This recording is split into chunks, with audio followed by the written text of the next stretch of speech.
Yes. When we looking at the scriptures, we ready to whoop and holler and moan about what my Lord did. Oh, on that day, he rose. You know how we get down. Yes. I guess y'all don't have them kind of preachers in the show. Shoot. Sister Beanie about to catch the spirit. That's right, brother. All right, but look, they understand. They know that a Messiah is destined. That's right. That's right. Messianic figures are destined to come. Yes. They understand that certain conditions and circumstances is what produces these messianic ones. Come on, go ahead. Okay? Yes, sir. This is a scientific approach to scripture now. Yes, sir. And they understand that based on the history of America being the most oppressive regime in the annals of history, doing enslaving a people unlike any other type of slavery in the annals of history, that something would arise from this people, Yes. that this destined Messiah that all the scriptures and religions talk about would come from a certain place, from among a certain people. That's why they know who you are Yes. as God's chosen people, but they just want to make sure that you never find that out. Yes. Because the Messiah comes up out of you, out of your pain, out of your hurt, out of your slavery, out of your suffering, out of your uniqueness. God comes up out of you and comes for you. They know this. And if I had time, I could show you the laws that they have on the books that prove this. They were waiting on somebody to come for you. And they put all type of preventive measures in place. The Mann Act. They call it the White Slavery Act. They knew somebody from the darker place would come to try to free you. Yes. This is why we thank God for coming in the person of Pastor He foiled their plan. They knew somebody from the outside would come to you because, believe me, the government knows God is a man. Yes. Oh, yeah. Oh, yeah. Yes. They're not into that spooky stuff like us. Like religious folk. They know the reality of God. Yes. They know the reality of God's vessels that he constructed, that they call UFOs. Yeah. Go ahead. Y'all don't make me start preaching. I'm telling you, man. Don't make me go there. So they know something about you as the messianic people of God's choice. And that's why, but look, what's their mindset? Is their mindset to help the Messiah? No. You're dealing with Satan, people. See, it's hard for us to fathom in our mind that people are so wicked on a systematic government level that even though they know that God's Messiah is coming, they're not willing to welcome him or help him. They study prophecy with the intention on stopping him and stopping God. See, the scriptures give you that mindset. That's what Pharaoh did. That's what Herod did. They knew a Savior was to be born. They knew a deliverer was coming, but they worked to stop the deliverer. Yes. Allah says to us in the Holy Quran, by giving us this wisdom and guidance, he says that those who have the prophecy, the Jews, see, they know the prophecies more than most people. Because the whole sacred text full of prophecies. And they have scientists among them that study it. Not for the purpose of, helping the Messiah, but stopping. Yes. The Quran says that they actually know the messenger Messiah better than they know their own sons. See, those that actually know the prophecies, they recognize the man of God just as easy as they can recognize their own sons. Ooh, boy. So they recognize something in God's man that the people have no clue about. Oh my. That's why he would come to his own and his own would receive him not. Yes. So we're going to prevent the rise of a Messiah. It's your government now. We're going to prevent the essence of God among you. Prevent anybody who could deliver you. And what will be the characteristics of this Messiah? He could do what? Unify and electrify. Not just anything, because you got a lot of preachers who can, to some degree, unify and even electrify. They can get you hooping and shouting and all of that. But what type of people would he electrify and unify the most? The militant black nationalists. Now, as intelligent people, and see, this is why I like not only talking to believers, I like talking to skeptics. I like challenging those who are critical and want to disagree with the truth. You know, I like to try to challenge you based on the characteristics that they know of the Messiah and the characteristics of the Scripture. I'm going to ask you this, and you can take it as a rhetorical question. Who fits this characteristics of this destined Messiah among us? All right now. Thank you for listening. You've been a great audience. I'm going to head up out of here. Now, you can answer this out loud. Who fits this description today? Is that based on emotion? No, sir. Is that based on opinion? No, sir. What's that based on? Facts. Verifiable Knowledge. facts, knowledge. That you may know one another. Go ahead, brother. Here's writers, and so you know it's something when his enemies write about him. See, they know who he is. The ADL, the Jewish Defense League, those governments and whatnot, they know who he is. They said Minister Farrakhan is the only black American leader, or perhaps any American leader who possesses that amount of clout to summon that many black people to Washington, D.C., or anywhere else for that matter, Go ahead. knowing that they will come by the hundreds of thousands. Yes. He's unifying and electrifying his millions of black men. Is he unifying and organizing black people to love white people? No. To love white supremacy? No, sir. See, this is something that the Muslim, the religious world is going to have to look at. The scholarship in particular. Now, here's the other part of their government objective. We doing okay on time, right? All right. They say they're going to prevent violence. Sounds noble, right? Yes, sir. We want to keep order, we want to prevent violence, and we want to keep it strictly professional, okay? They want to prevent violence on the part of black nationalist groups. This is of primary importance, and this is, of course, a goal of our investigative activity. We're going to investigate anything we think is potentially violent, okay? It should also be a goal of the counterintelligence program to pinpoint potential troublemakers. Go ahead. Now, you don't have to be a troublemaker, just a potential.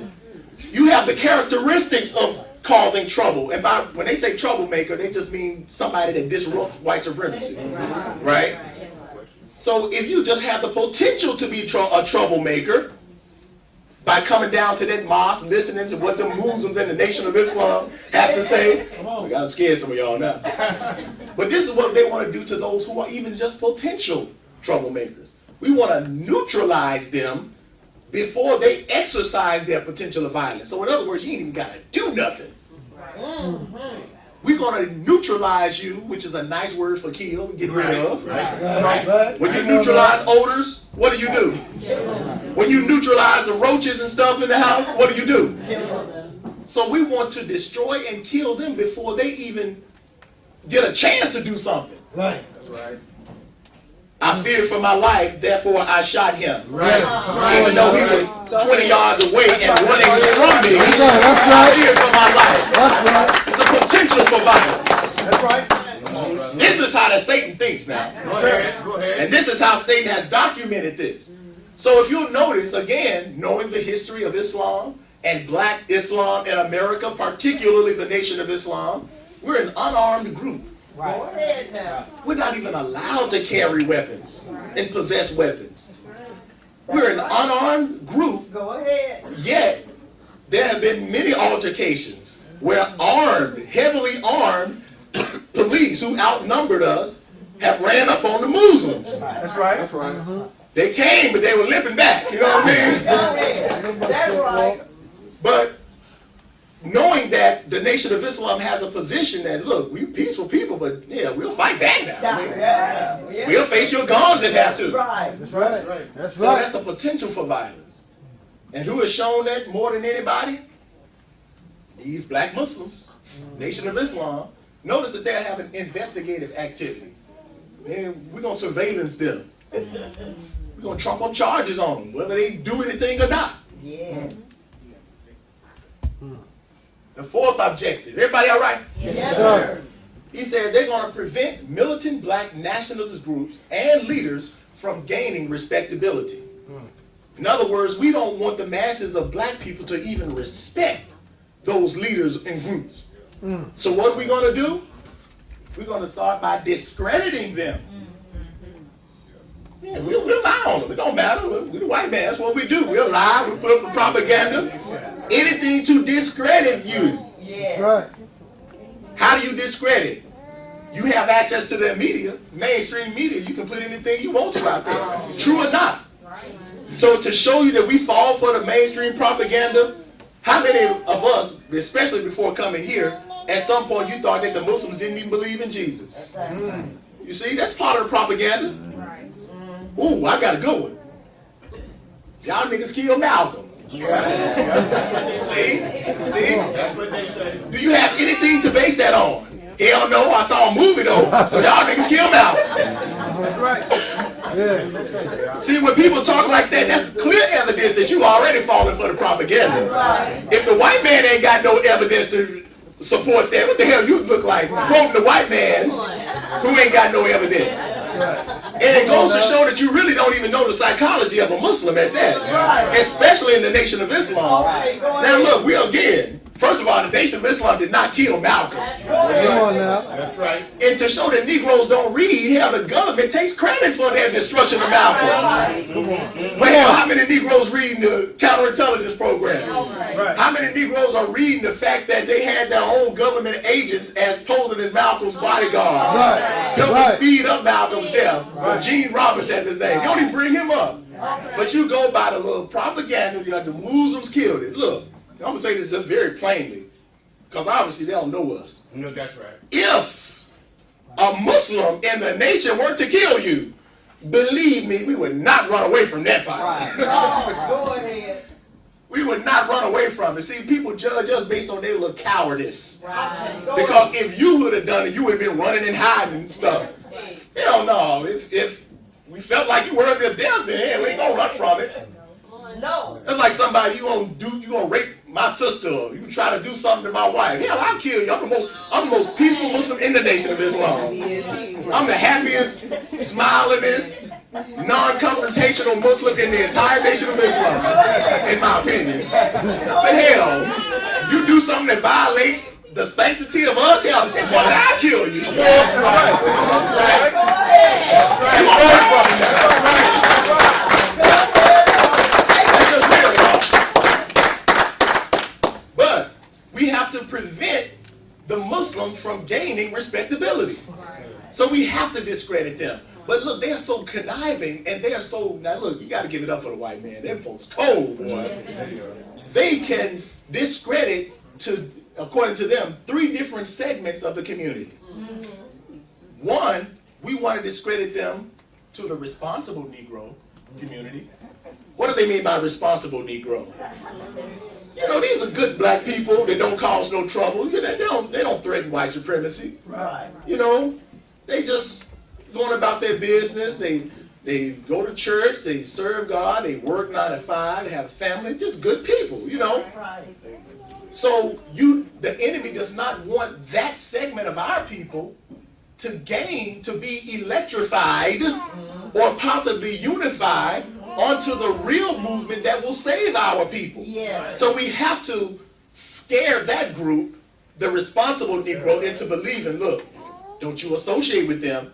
If you associate with them or that Farrakhan stuff, you're going to lose your job. That's right. And you make good money now. Who knows? They might get threaten you with some stuff. You might lose your children. They got juice like that. Yeah. You're dealing with some devils here. Okay, yes. So discredit them to that community. Who else? We'll discredit them even to the white liberals. You know how you have some white people that think they're doing something, and some of them actually in their mind, they want to help. And they want to know, how can I best help? In truth, if you're really a white person and you want to help black people, help black people do something for themselves. Help the Nation of Islam do what we do. You ain't got to be up in here. You should check. If you really want to help. That's right. So to prevent any of that potential help, we'll discredit the Muslims, even from the liberal whites. You know? And check this out, to show you how effective that the enemy is. We'll even discredit them from the what they call Negro radicals. Go ahead. Other black nationalists. That's right. You know, other black folks that's in their mind, revolutionary black folks. Come on. See, how do you discredit the same group from by having the responsible Negroes thinking that they're too extreme, they're too radical, but at the same time, you got the revolutionaries thinking that they're too soft. Go ahead.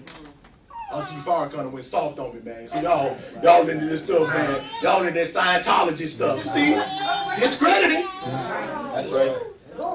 And sadly, they're effective at it too, aren't they? Yes. Yeah. See, we fall for the propaganda. Come on, go ahead.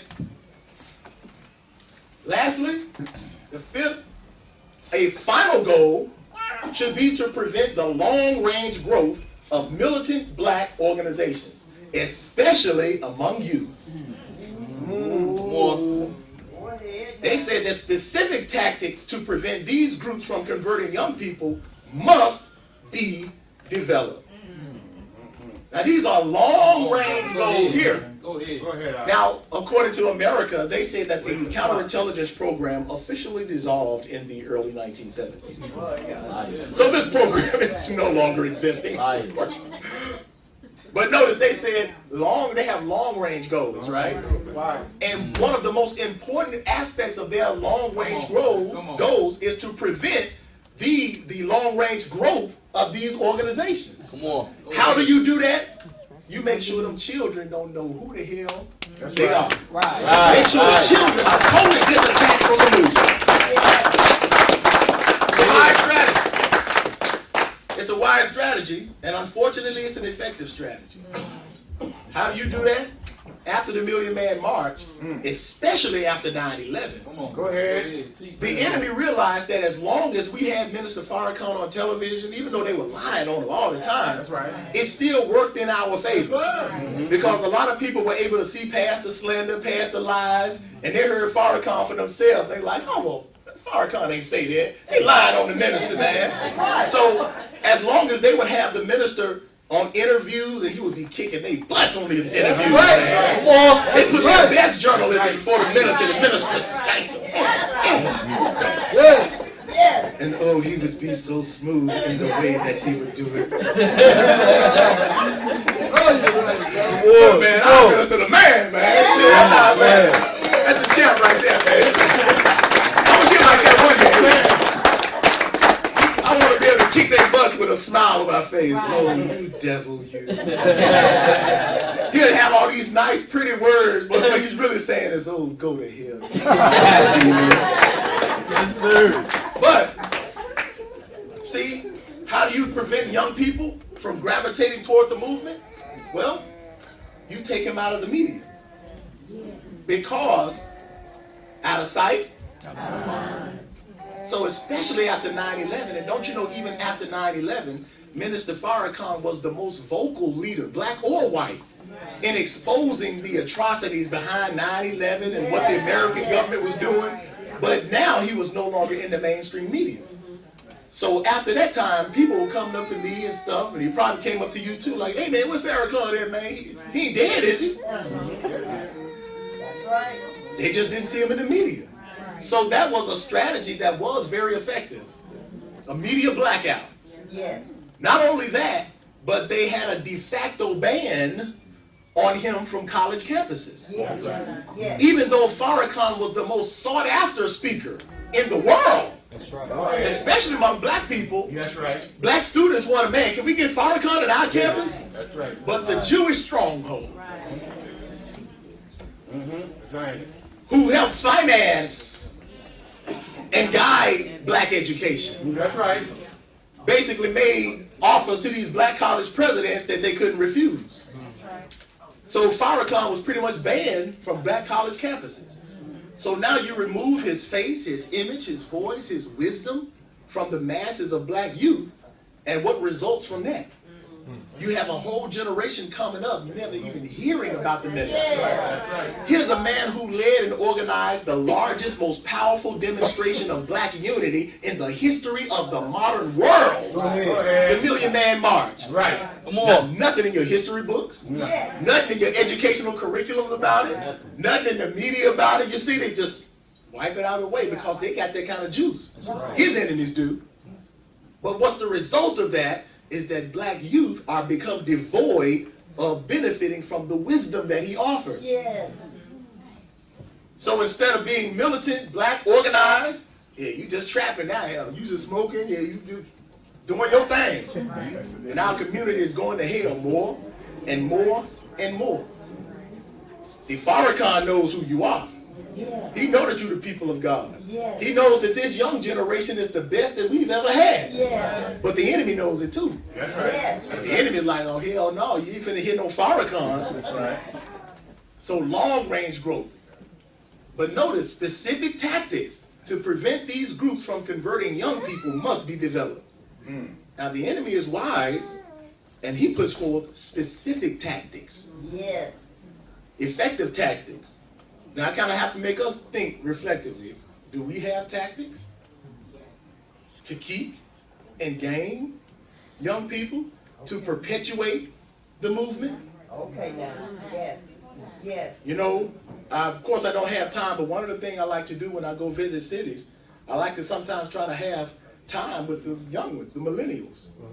You know, dinner or something. Let them just talk. Ask questions.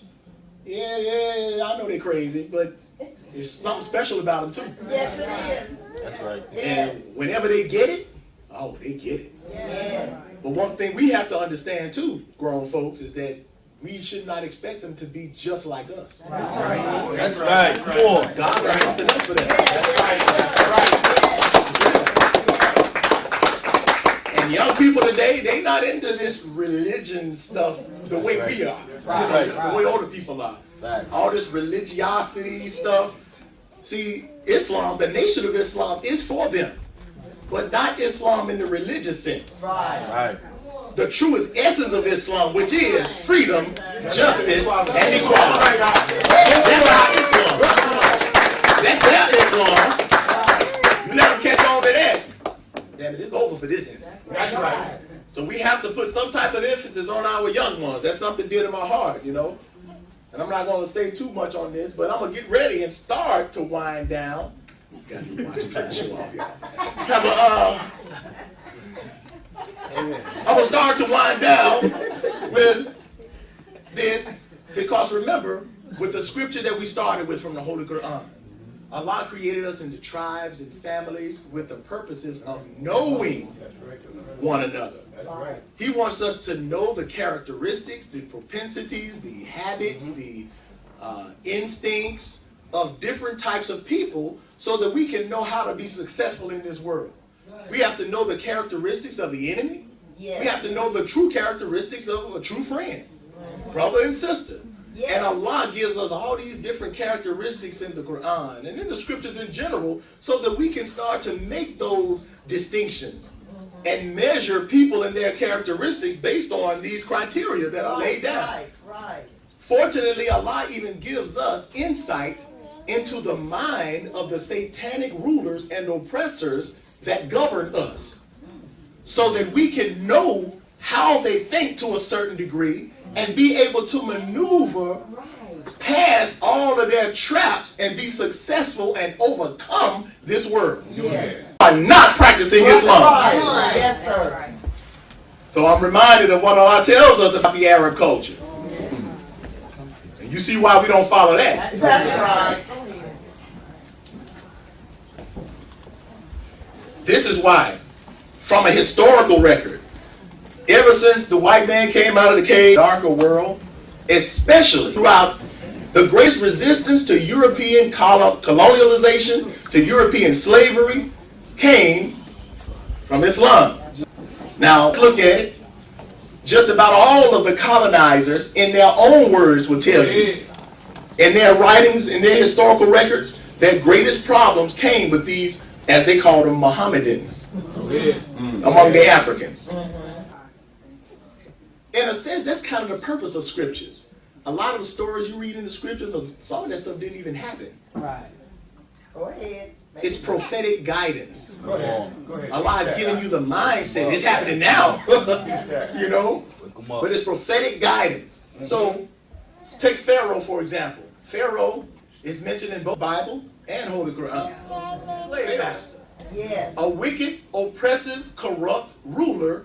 He and his people were corrupt people who enslaved God's chosen people. Right. And intended to keep God's chosen people enslaved or contained. And he was upset the fact that God came to free his people from Pharaoh's control. Right.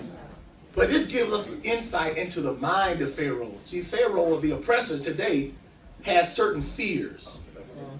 Want to know why he fears Islam? Why he fears the rise of black people? It's all right here. This is what Pharaoh says in the Quran.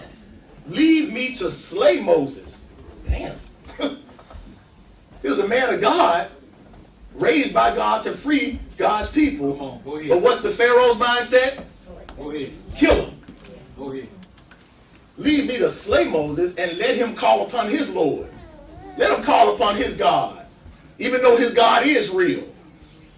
But we don't care, because we're the white man. Surely I fear that he will change your religion, or that he will make mischief to appear in the land. Okay? And then in the Bible, you see other fears that this same Pharaoh has. He's taking you into his mindset. He said, come. This is what he's going to do with God's people. You. Come. Let us deal wisely with them, lest they multiply.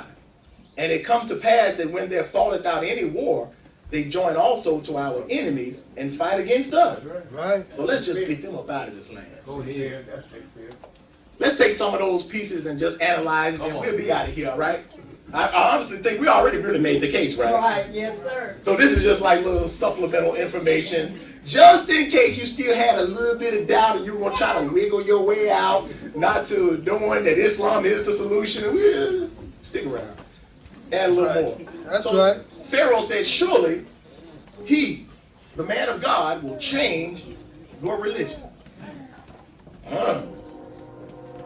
For this true Islam, that freedom, justice, and equality Islam. So these demographic studies alert the enemy. When they put this type of stuff in the papers and in these books and in these reports, they're letting their colleagues know, look, they still growing. Pharaoh, I fear that they will change their religion. And again, this ain't no religion in religious sense.